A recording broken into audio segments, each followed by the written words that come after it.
Former Sri Lankan permanent representative to the UN in Geneva, Thamara Kununayakam, says that the Minister of External Affairs should make public the communication between U Jawahar at the mission in Geneva and a Swiss intelligence official. On the 21st of October, the Minister of External Affairs issued a communique exonerating the Secretary to the Ministry of any wrongdoing in the controversy surrounding the 2009 refurbishment of the official residence of the permanent representative in Geneva.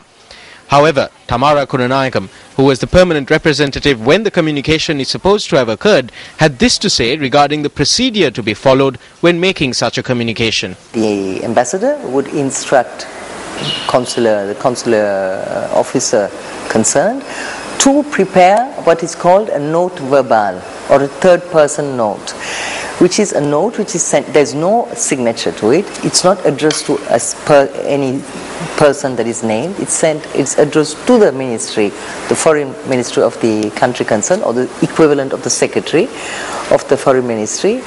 It's stamped. There's a stamp by the embassy and an initial. And usually the ambassador has to initial it or has to see before it goes and has to authorize it. Now in this case, I was there at the time that Mr. Jawahar is supposed to have sent this personal note. It's not a third person's note, it's not a note verbal, but some form of personal communication which is totally outside the normal existing established rules for communication between two governments. It's quite a legitimate question to ask to show the communication. And also it's totally irregular to refer to, even if it was an intelligence officer, you don't mention the names of an intelligence officer from any country in the world.